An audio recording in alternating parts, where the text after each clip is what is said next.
ओम शांति। आज के अव्यक्त महावाक्य हैं 3 नवंबर 1981 के।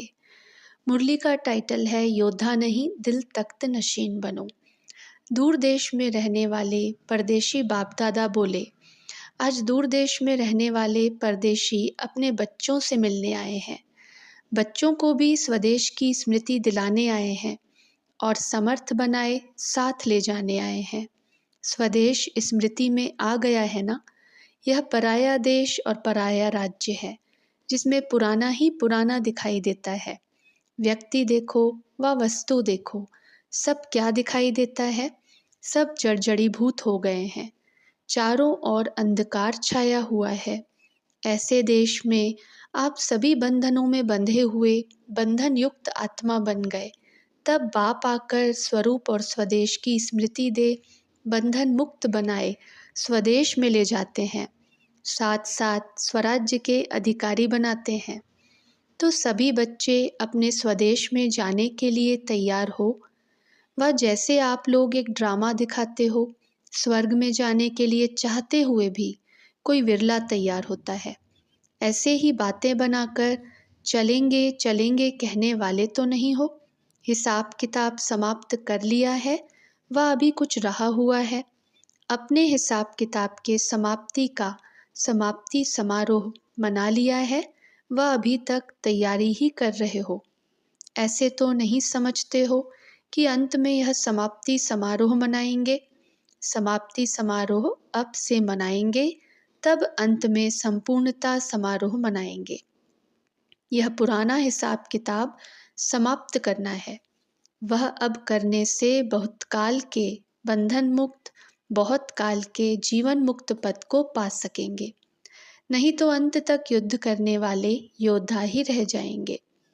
जो अंत तक योद्धा जीवन में रहता, उसकी प्रारब्ध क्या होगी? योद्धा जीवन तो बचपन का जीवन है। अब तो स्वराज्य अधिकारी हो गए। स्मृति का तिलक बाप के दिल तख्त नशीन हो गए। तख्त नशीन योद्धे होते हैं क्या? युद्ध की प्रारब्ध तख्त और ताज मिल गया। क्या यह वर्तमान प्रारब्ध व प्रत्यक्ष फल प्राप्त नहीं हुआ है? संगम युग की प्रारब्ध पा ली है, वह पानी है। गीत क्या गाते हो? पाना था वह पा लिया, वह पाना है। जबकि वर्तमान के साथ भविष्य का संबंध है, तो भविष्य प्रारब्ध 2500 वर्ष है। तो क्या वर्तमान प्रारब्ध अंत के 5 या 6 मास होगी?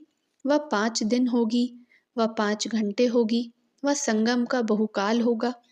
अगर संगम युग की प्रारब्ध बहुकाल नहीं होगी, तो भविष्य प्रारब्ध बहुकाल कैसे होगी? वहाँ के 2500 वर्ष यहाँ के 25 वर्ष भी नहीं होंगी। डायरेक्ट बाप के बच्चे बन संगम युग का सदाकाल का वर्षा न पाया तो पाया ही क्या? सर्व खजानों के खानों के मालिक उसके बालक बन खजानों से संपन्न नहीं बने, तो मालिक के बालक बनकर क्या किया? सफलता हमारा जन्म सिद्ध अधिकार है। यह कहते सदा सफलता का अनुभव नहीं किया, तो जन्म सिद्ध अधिकारी बनके क्या किया? भाग्य विधाता के दोनों बाप के बच्चे बने, फिर भी सदा पद्मा पदम भाग्यशाली न बने, तो 2 बाप के बच्चे बन के क्या किया? श्रेष्ठ कर्मों की व श्रेष्ठ चरित्र बनाने की अति सहज विधि वरदाता बन के बाप ने दी, फिर भी सिद्धि स्वरूप नहीं बने, तो क्या किया? क्या युद्ध करना, मेहनत करना, धीरे धीरे आराम से चलना यही पसंद है क्या? युद्ध का मैदान पसंद आता है? दिल तख्त पसंद नहीं है क्या? अगर तख्त ही पसंद है, तो तख्त नशीन के पास माया आ नहीं सकती। तख्त से उतर युद्ध के मैदान में चले जाते हो, तब मेहनत करनी पड़ती है। जैसे कई बच्चे होते हैं, लड़ने झगड़ने के बिना रह नहीं सकते, और कोई नहीं मिलेगा तो अपने से ही कोई न कोई कशमकश करते रहेंगे। युद्ध के संस्कार राज्य तख्त छुड़ा के भी युद्ध के मैदान में ले जाते हैं। अब युद्ध के संस्कार समाप्त करो, राज्य के संस्कार धारण करो, प्रारब्धी बनो। तब बहुकाल के भविष्य प्रालब्धि भी बनेंगे। अंत तक योद्धेपन का जीवन होगी तो क्या बनेंगे? चंद्रवंशी बनना पड़ेगा। सूर्यवंशी की निशानी सदा खुशी की रास करने वाले, सदा अतीन्द्रिय सुख के झूले में झूलने वाले। चंद्रवंशी राम को कब झूले में नहीं झुलाते हैं, रास नहीं दिखाते हैं, युद्ध का तीर कमान ही दिखाते हैं। पीछे का राज्य भाग्य मिलेगा, आधा समय का राज्य बहुकाल तो नहीं हुआ ना। तो सदा झूले में झूलते रहो, सर्व से रास मिलाते हुए खुशी की रास करते रहो। इसको कहा जाता है संगम युग की प्रालब्ध स्वरूप। पुरुषार्थी हैं, यह शब्द भी कहाँ तक। अभी अभी पुरुषार्थी, अभी अभी प्रालब्धि। संगम के पुरुषार्थी, सतयुग के प्रालब्धि नहीं। संगम युग के प्रालब्धि बनना है। अभी अभी बीज बो, अभी अभी फल खाओ। जब साइंस वाले भी हर कार्य में प्राप्ति के गति को तीव्र बना रहे हैं, तो साइलेंस की शक्ति वाले अपने गति को उससे भी ज़्यादा तीव्र करेंगे ना। वह एक जन्म में करना और दूसरे जन्म में पाना। वे लोग आवाज़ की गति से भी तेज जाने चाहते हैं, सब कार्य सेकंड की गति से भी आगे करना चाहते हैं। इतने सारे विश्व का विनाश कितने थोड़े समय में करने के लिए तैयार हो गए हैं। तो स्थापना के निमित्त बनी हुई आत्माएं सेकंड में करना, सेकंड में पाना, ऐसी तीव्र गति के अनुभवी नहीं होंगे। तो समझा अभी क्या करना है। प्रत्यक्ष फल खाओ। प्रत्यक्ष फल नहीं अच्छा लगता, मेहनत करने वाला फल अच्छा लगता है। मेहनत का सूखा फल खा के तो ऐसे कमज़ोर बन गए, नयनहीन, बुद्धिहीन, श्रेष्ठ कर्महीन बन गए। अब तो ताज़ा प्रत्यक्ष फल खाओ, मेहनत को मोहब्बत में बदल दो।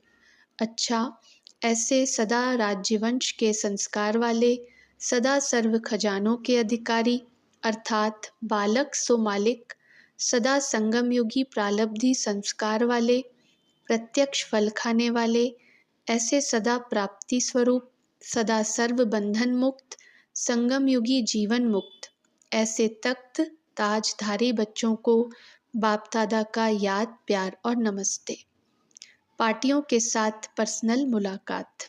पहला, सदा रूहानी नशे में स्थित रहते हो।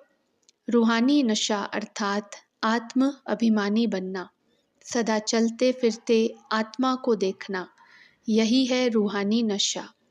रूहानी नशे में सदा सर्व प्राप्ति का अनुभव सहज ही होगा। जैसे स्थूल नशे वाले भी अपने को प्राप्तिवान समझते हैं, वैसे यह रूहानी नशे में रहने वाले सर्व प्राप्ति स्वरूप बन जाते हैं। इस नशे में रहने से सर्व प्रकार के दुख दूर हो जाते हैं, दुख और अशांति को विदाई हो जाती है।